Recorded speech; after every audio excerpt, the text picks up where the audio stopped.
아침 묵상에 오신 여러분들 환영하고 축복합니다. 하나님께서 새로운 날을 주셨는데요. 새로운 날을 걸면 새로운 날로 오늘 하루 우리의 인생을 지킬 줄 믿습니다. 오늘은 생명과 심판이라는 제목을 가지고 요한복음 5장 19절부터 30절까지 말씀을 좀 더 살펴봤으면 좋겠습니다. 우리 21절과 22절 말씀 같이 한번 읽어볼까요? 아버지께서 죽은 자들을 일으켜 살리심 같이 아들도 자기가 원하는 자들을 살리느니라. 아버지께서 아무도 심판하지 아니하시고 심판을 다 아들에게 맡기셨으니. 예. 하나님은 어떤 분이실까요? 오늘 본문에 보면 하나님께서는 죽은 자를 일으키시고 살리신다라고 표현하고 있죠. 하나님은 창조주 되십니다. 전능하신 분이세요. 이 세상 모든 만물을 무에서 유를 창조하신 분이세요. 따라서 하나님 못하실 일이 없습니다. 그렇기 때문에 하나님은 죽은 자를 뭐예요? 살리실 수 있는 분이죠. 어쩌면 생명 자체를 만드신 분이잖아요. 그러니까 죽은 자에게 생명 주는 건 너무나 어려운 일이 아니겠죠. 하나님은 누구십니까? 죽은 자를 살리시는 전능하시며 창조주 되시며 우리의 생명의 주인 되시는 분이세요. 뿐만 아니라 하나님은 어떤 분이시냐면 이렇게 표현됐습니다. 아버지께서는 아무도 심판하지 아니하시고 라고 되어 있는데 우리 하나님 누구냐? 심판주가 됐어요. 심판주. 세상 사람들은 이 심판이라고 이야기하면 거부감을 갖는 경우들이 있습니다. 하지만 이 심판이라는 단어가 결코 나쁜 단어는 아니에요. 왜 그럴까요? 여러분 법이 나쁜가요? 여러분 법이 있어야 되잖아요. 법이 있어서 공정한 법이 있어서 정말 악인에게는 악인에 합당한 것들을 그리고 선인에게는 그에 합당한 것들을 주어야죠. 그래서 모든 사회가 법을 만들고 법을 지키려고 노력하는 거 아니겠어요? 마찬가지로 이 심판이라는 게 단순히 우리를 벌하는 게 아니에요. 정말 하나님께서 이 땅의 공의를 정의를 바로 잡는 거죠. 악인들을 심판하고 정말 악인들이 계속해서 형통하면 안 되잖아요. 그런데 하나님께서는 이 세상 모든 만물을 지으시고 창조하신 그리고 죽은 자를 살리신 분이십니다. 뿐만 아니라 이 세상을 심판하시고 정의로 다스린 분이에요.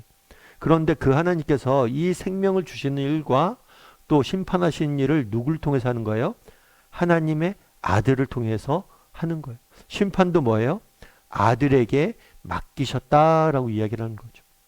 그래서 우리가 계속해서 뭘 살펴보고 있냐면 하나님과 예수님의 동등하심에 대해서 살펴봐요. 그래서 하나님께서 죽은 자를 살리신 같이 아들도 죽은 자를 살리시고 하나님이 이 세상을 심판하시는데 아들을 통해서 심판하시길 원하신다는 거예요. 그런데 문제가 있어요. 그 문제는 뭘까요? 우리 23절과 24절 말씀 같이 한번 볼까요? 이는 모든 사람으로 아버지를 공경하는 것 같이 아들을 공경하게 하려 하심이라. 아들을 공경하지 아니하는 자는 그를 보내신 아버지도 공경하지 아니하느니라. 내가 진실로 진실로 너희에게 이르노니 내 말을 듣고 또 나 보내신 이를 믿는 자는 영생을 얻었고 심판에 이르지 아니하나니 사망에서 생명으로 옮겼느니라. 예. 문제는 뭐냐면 오늘 본문에 보면 이제 아버지를 공경하는 것처럼 뭐예요? 아들을 공경받게 하기 위해서 정말 하나님과 아들이 하나임을 계속해서 동등하심을 강조하고 있는 거예요. 그런데 문제는 뭐냐면 세상 사람들이 이렇게 예수님의 하나님의 아들이신 예수님을 공경하지 않는다는 거죠. 믿지 않는다는 거예요. 그래서 믿는 자는 뭐예요? 영생을 얻고 심판에 이르지 아니하는데 믿지 않음으로 인해서 이 생명을 맛보지 못하고 누리지 못하는 거예요. 그럼 왜 세상 사람들은 믿지 않을까요? 왜 세상 사람들은 하나님을 받아들이지 않을까요? 그 이유는 사람들이 예수님을 그 당시에 사람들이 예수님을 믿고 공경하지 않은 이유는 뭐냐면 자기들이 가지고 있었던 메시아상이 있었기 때문이에요. 유대인들은 구약 성경을 알았습니다. 그리고 하나님께서 메시아를 이 땅에 보내줄 걸 알았어요. 그래서 자기가 그리고 있던 메시아의 모습이 있었던 거예요. 그런데 눈에 보이는 예수님의 모습은 자신들이 기대했던 메시아의 모습과 너무 다른 거죠. 여러분 아마 가룟 유다를 알 거예요. 유다를 생각해 보세요. 유다는 예수님의 제자였어요. 3년 동안 훈련 받았어요. 그런데 결국에 그는 예수님을 배신하고 말았습니다. 왜요? 왜요?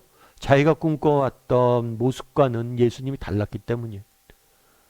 정말 가룟 유다는 정말 언젠가 메시아가 오시면 로마의 압제로부터 이스라엘을 해방하고 이 땅에 영원한 이스라엘의 왕국을 세울 줄 알았어요. 그런데 예수님 전혀 그렇지 않다는 거예요. 오히려 왕국을 세우기보다는 자신의 죽음에 대해서 이야기하고 마치 패배자의 모습으로 다가왔던 것.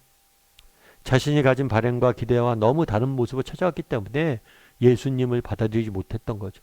가룟 유다를 비롯해서 많은 유대인들이 그렇기 때문에 아들이신 예수님을 받아들이지 못한 거예요. 그럼 이것이 그 당시 유대인들과 가룟 유다만의 모습일까요? 우리의 모습은 아니냐는 거예요. 오늘날도 마찬가지란 거예요. 정말 때로는 예수님께서, 하나님께서 우리가 가진 기대와 바램과는 다른 모습으로 우리에게 찾아올 수 있다는 거예요. 우리가 간절히 원하는 것을 기도합니다. 그런데 침묵하세요. 어떻게 하나님께서 내 기도에 침묵할 수 있을까? 하나님의 아버지신데 어떻게 내 삶을 이렇게 외면할 수 있을까? 때로는 침묵하시고 우리의 삶을 외면하시는 모습으로 다가올 수도 있어요. 그리고 때로는 우리가 꿈꾸고 소망했던 길과는 전혀 다른 길로 우리 인생길을 인도할 때가 있다는 거예요. 하나님 우리의 목자가 되신다면서요. 하나님은 우리의 목자가 되시는데 어떻게 내게 이렇게 험한 길로, 이렇게 광야길로, 고난의 길로 우리를 인도하느냐? 라고 느껴질 때가 있다는 거예요. 그럴 때라도 뭘 할 수 있어야 돼요? 하나님을 나의 하나님 인정하고 따를 수 있어야 돼요. 예수님은 이야기하십니다. 하나님이 나를 통해서 정말 죽은 자를 살릴 것이고 나를 통해서 세상을 심판하게 될 것이다.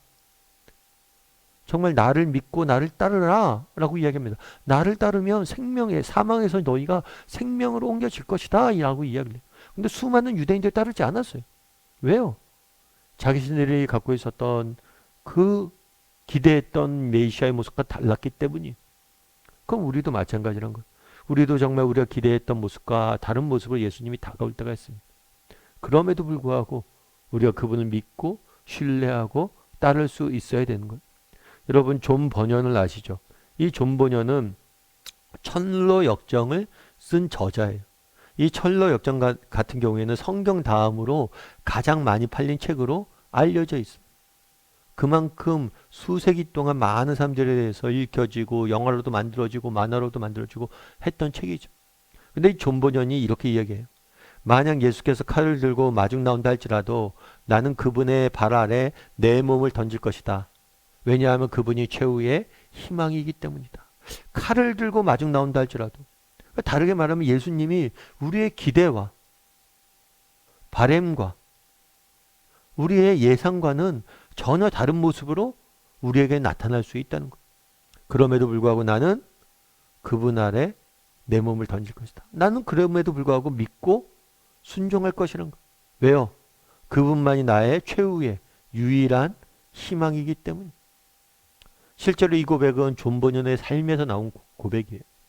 존 버년이 활동할 당시에는 복음을 함부로 전하면 안 되는 시대였어요. 그럼에도 불구하고 존 버년은 하나님 말씀 복음을 전했죠.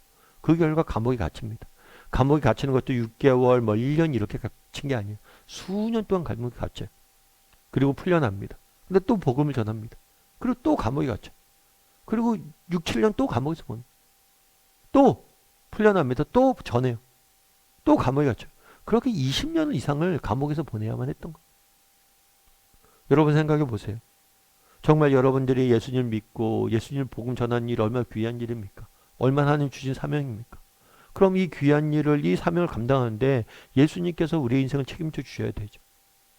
그런데 책임져 주신커녕 그로 인해서 감옥만 계속 갇힌다고 생각해 보세요. 아, 이만하면 그만할래? 그런 생각 안 들겠습니까? 도대체 하나님 왜 그럴까? 정말 이런 생각 안 들겠어요? 그럼에도 불구하고 유일한 소망은 그분뿐이란 거예요. 실제로 존 버년은 이 어려운 시절을 경험을 했습니다. 그러면서 맨 마지막에 감옥에 갇혔을 때 쓴 책이 뭐냐면 이 철로 역정이었습니다. 정말 그가 이런 고난의 시절을 경험하지 못했다면 이런 책을 못 썼겠죠. 하나님의 계획이 있었다는 거예요. 여러분 우리도 마찬가지입니다. 정말 우리가 정말 예수님을 믿고 예수님을 따르면 뭐라고 그랬어요? 사망에서 생명의 길로 우리를 인도할 거라고 이야기를 합니다. 그런데 이 좋은 길을 왜 사람들이 못 따릅니까?